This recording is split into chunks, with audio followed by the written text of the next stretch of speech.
जरा सोचिए, एक ऐसी जगह के बारे में जहां सुबह की शुरुआत एक बाघ की जोरदार दहाड़ से होती है और शाम ढलती है बांसुरी की मीठी, दिल को छू लेने वाली धुन के साथ।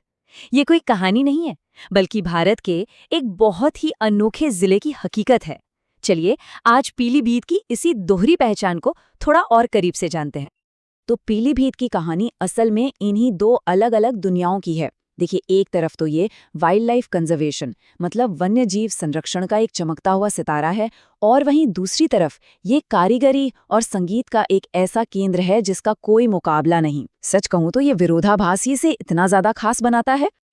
तो सबसे पहले चलिए पीलीभीत के उस पहलू को समझते हैं जो इसे इसकी जंगली पहचान देता है, यानी यहाँ का प्राकृतिक माहौल और भूभाग। 800 से ज्यादा वर्ग किलोमीटर ये कोई छोटा मोटा इलाका नहीं है।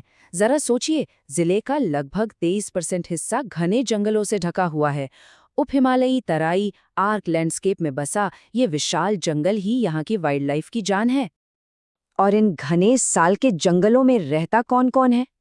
शानदार बंगाल टाइगर से लेकर बहुत ही दुर्लभ दलदली हिरन तक यहाँ कई तरह की प्रजातियां रहती हैं। सच में यहाँ की बायोडायवर्सिटी तो हैरान कर देने वाली है। और इस स्लाइड में जो बात सबसे दिलचस्प है वो ये कि 2014 में टाइगर रिजर्व बनने के बस कुछ ही सालों के अंदर पीलीभीत ने कंजर्वेशन में एक ग्लोबल मिसाल कायम कर दी। पता है कैसे? अपनी बाघों की आबादी को तय समय से पहले ही दोगुना करके इसने दुनिया का प्रतिष्ठित TX2 अवार्ड जीत लिया। और बात सिर्फ बाघों तक ही सीमित नहीं है। पीलीभीत ही वो जगह है जहां से उत्तर प्रदेश की जीवन रेखाओं में से एक गोमती नदी गोमत ताल से अपना सफर शुरू करती है। दिलचस्प बात यह है कि इसे ऋषि वशिष्ठ की पुत्री भी कहा जाता है। जंगल के बीच में एक बीच, सुनने में थोड़ा अजीब लगता है ना? जी हाँ, शारदा सागर बांध के किनारे बना चुका बीच एक बहुत ही अनोखा अनुभव देता है। ये इस बात का एक शानदार उदाहरण है कि पीलीभीत में प्रकृति कितने अलग अलग और खूबसूरत रूपों में मौजूद है। तो चलिए, अब जंगल की दहाड़ से निकलकर शहर की मधुर धुन की ओर चलते हैं और देखते हैं कि कैसे इन्हीं जंगलों की छांव में एक और कमाल का हुनर सांस लेता है। 95% ये आंकड़ा अपने आप में ही पूरी कहानी कह देता है।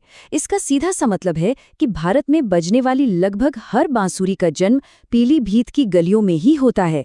ये वाकई एक अविश्वसनीय उपलब्धि है। और इसीलिए तो पीलीभीत को बांसुरी नगरी भी कहा जाता है। ये सिर्फ एक इंडस्ट्री नहीं, बल्कि एक विरासत है जिसे एक जिला एक उत्पाद योजना के तहत भी पहचान मिली है। यहाँ के कारीगरों का हुनर ही है जो पीलीभीत की बांसुरी को दुनिया के कोने कोने तक पहुंचाता है। तो पीलीभीत की जो अर्थव्यवस्था है वो दो मजबूत पिलर्स पर खड़ी है। एक तरफ तो बांसुरी जैसा विश्व प्रसिद्ध हैंडीक्राफ्ट है, तो वहीं दूसरी तरफ है गन्ना, जो इस इलाके की खेती बाड़ी की रीढ़ है और कई बड़ी चीनी मिलों को चलाता है। अजब, प्रकृति और उद्योग के इस अनोखे मेल के पीछे एक बहुत ही समृद्ध सामाजिक और ऐतिहासिक ताना बाना भी है। चलिए देखते हैं कि ये कैसे पीलीभीत की पहचान को और भी गहरा बनाता है। पीलीभीत हमेशा से ही अमन और भाईचारे का एक बड़ा केंद्र रहा है। यहाँ की गंगा जमुनी तहजीब सिर्फ एक कहावत नहीं है, बल्कि ये यहाँ के लोगों के जीने का तरीका है, जहाँ अलग अलग संस्कृतियाँ एक साथ मिलकर एक बहुत ही खूबसूरत तस्वीर बनाती हैं। और ये स्लाइड उस तहजीब का एक जीता जागता सबूत है।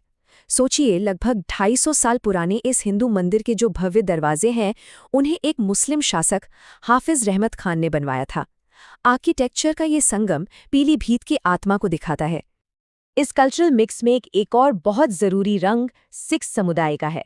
बंटवारे के बाद यहाँ बसे सिख समुदाय ने अपनी मेहनत से तराई के इस पूरे इलाके की तकदीर ही बदल दी, और इसीलिए पीलीभीत को प्यार से मिनी पंजाब भी कहा जाता है। अगर हम इतिहास में थोड़ा पीछे जाएं तो रूहेला शासन से लेकर ब्रिटिश काल में जिले के बनने तक, और फिर महात्मा गांधी की यात्रा से लेकर हाल ही में टाइगर रिजर्व की स्थापना तक, हर दौर ने पीलीभीत की आज की पहचान को बनाने में एक अहम भूमिका निभाई है। ये चार्ट हमें पीलीभीत की डेमोग्राफी की एक बिल्कुल साफ तस्वीर देता है। यहाँ हिंदू, मुस्लिम और सिख समुदाय प्रमुख हैं, और ये सभी मिलकर इस जिले के मल्टीकल्चरल समाज को बनाते हैं। तो इन सभी पहलुओं को एक साथ रखकर देखने पर पीलीभीत की कौन सी तस्वीर उभर कर सामने आती है? चलिए इस पूरे विश्लेषण को अब समेटते हैं। आखिर में हम यही कह सकते हैं कि पीलीभीत की कहानी सिर्फ दो अलग-अलग हिस्सों को जोड़ने की नहीं है। यहाँ बाघ की दहाड़ और बांसुरी की धुन एक दूसरे से टकराती नहीं है, बल्कि मिलकर एक अनोखा, एक नया सुर बनाती हैं। ये एक ऐसा संतुलन है जो आजकल बहुत कम जगहों पर देखने को मिलता है। और ये हमें एक बहुत ही ज़रूरी सवाल पर लाकर खड़ा कर देता है। पीलीभीत जैसी जगहें हमें याद दिलाती हैं कि विकास और संरक्षण एक साथ चल सकते हैं। लेकिन सबसे बड़ा सवाल तो यही है कि आने वाले समय में हम इस नाजुक संतुलन को कैसे बनाए रखेंगे।